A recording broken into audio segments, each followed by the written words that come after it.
Hi, and welcome to this on-demand version of my presentation on mobile, social, and video convergence for the Madison, Wisconsin Social Media Breakfast Club.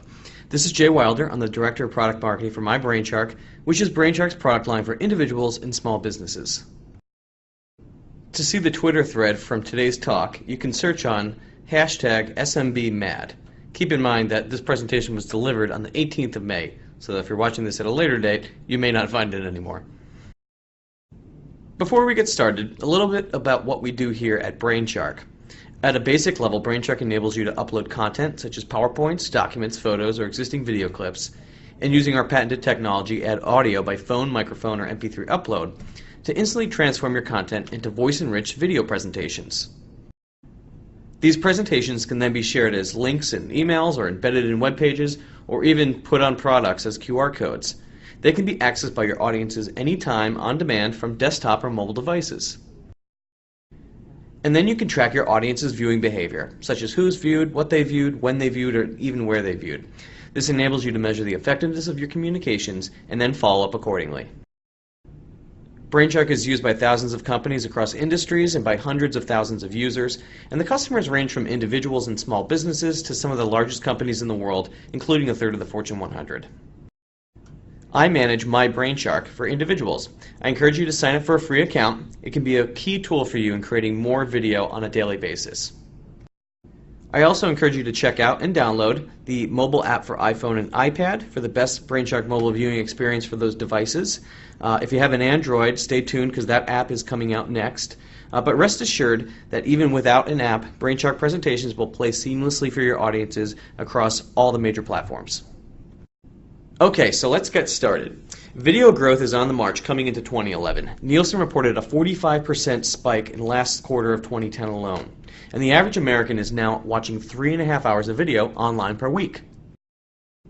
YouTube is definitely a big part of the story, and it's evolved from its viral video beginnings. It's really now a huge resource for learning and education as much as it is for entertainment. It's the #2 search site on the web behind Google, and every day 35 hours of video go up per minute. With mobile making it available on the go, it's quickly moved the needle to 100 million mobile views per day. According to Forbes and Google, the C-suite is now video engaged. 75% of C-level execs watch business-related videos each week, with 65% reporting that they visited a vendor's website after viewing a video.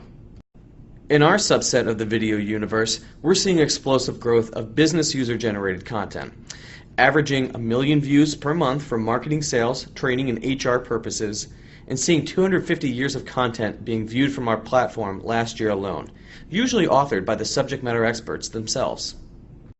Salesforce.com is a great example. They've invested heavily in both highly produced and rapidly created video.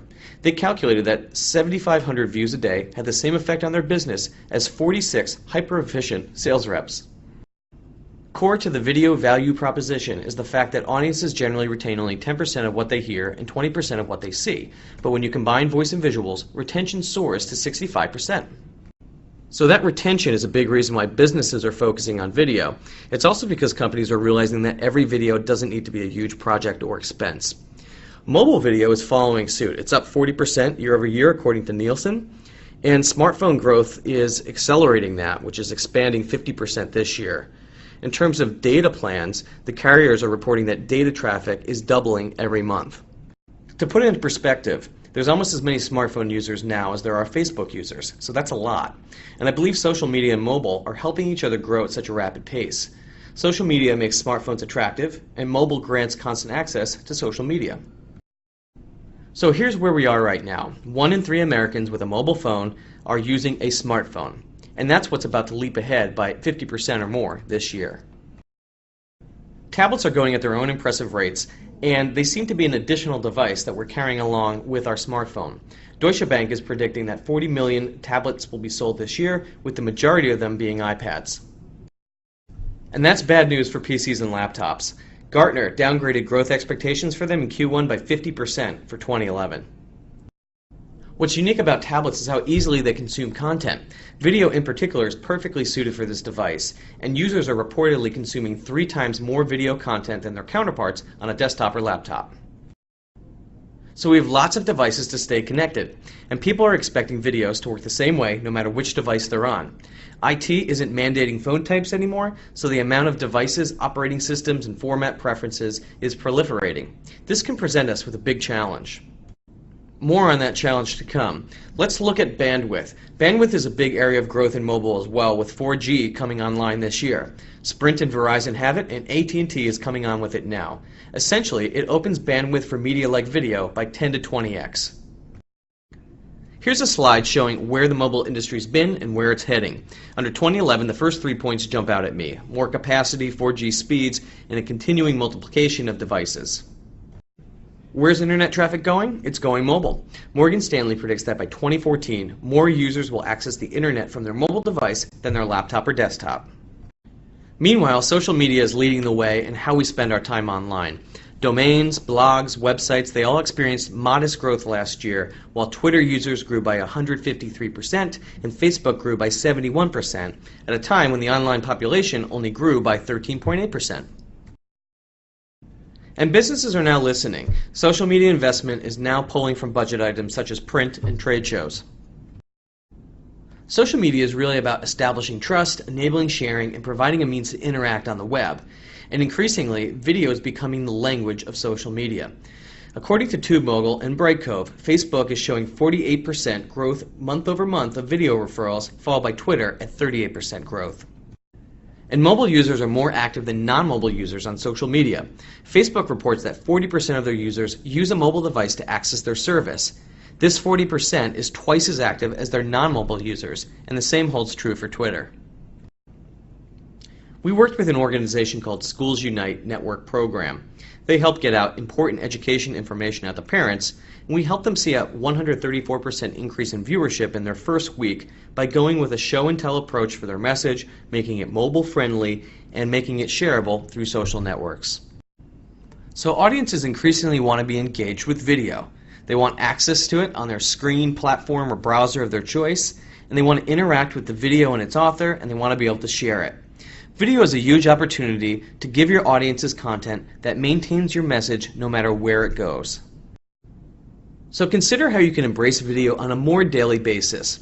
What types of communications would be better served in a video rather than, say, sending out a long email or posting a long text blog or sending out attachments like slide decks or PDFs?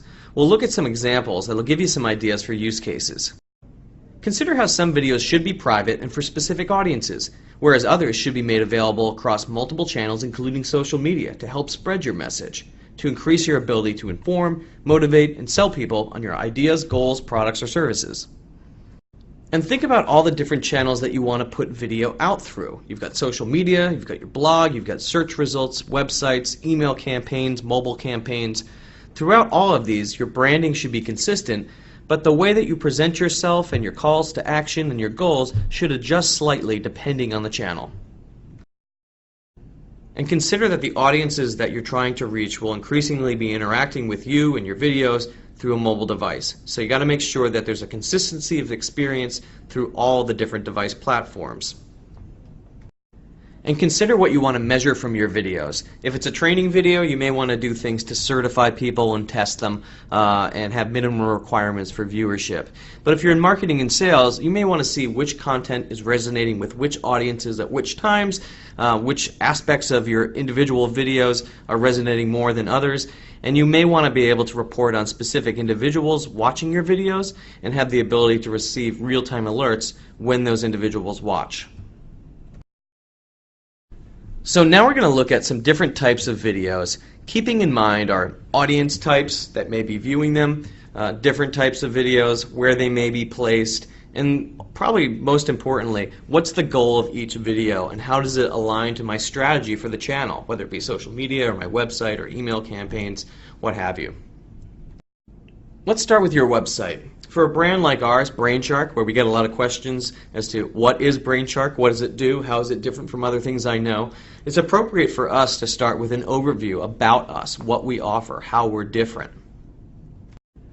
Whereas companies like Shopify that are offering something more commoditized and known, such as creating an online store, an e-commerce website, they're going to lead with authentic customer testimonials to differentiate themselves based on customer service.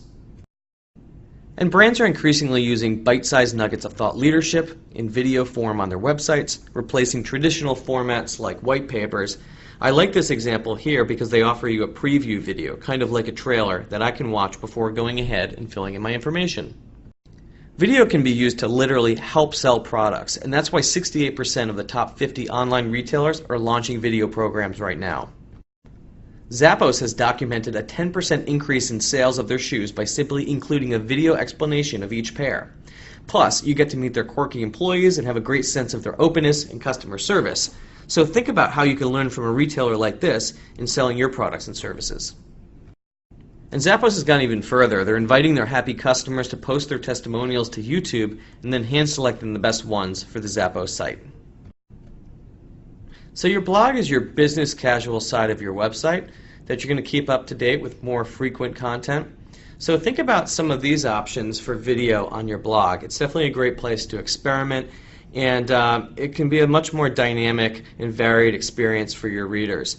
So consider how-tos and research your top 5s and top 10 lists, customer features, thought leadership pieces, event clips and replays and previews, as well as just updates about your products. Okay, switching to outbound for a second, using video in your email campaigns or just email communications in general. Here's an example from the United States Distance Learning Association. They created a BrainShark-powered presentation about their national conference, which took place in early May.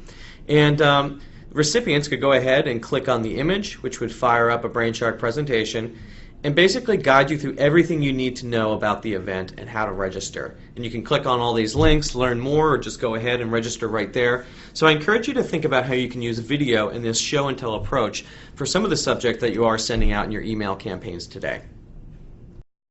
Let's now look at a social media channel. Using YouTube as an example, and Shopify, the brand that we discussed before, the e-commerce website guys, look at their presence here. None of these videos that come up on the search results are product videos that they've created. Instead, it's all content marketing pieces from people like Seth Godin and Gary Vaynerchuk. It's case studies, it's how-tos. You find all these videos to be educational, informational, and in some cases entertaining, but you're definitely not being sold through this channel. So take note of that. I think they did a really good job with their presence on YouTube. Okay, switching gears to mobile. Here's a new one on the scene, QR codes. They're two-dimensional barcodes, and there's a ton of free generators to build them, and just as many free readers on mobile phones in the app stores to read them. Use them to point to videos, links, Twitter follow pages, or even phone numbers simply by scanning. Mobio, a QR generator and app, has reported 3- and 4-figure growth in the last year of QR use. Interestingly, their stats are showing that the demographic is 35 to 44 years old, more women than men, and predominantly people accessing product information.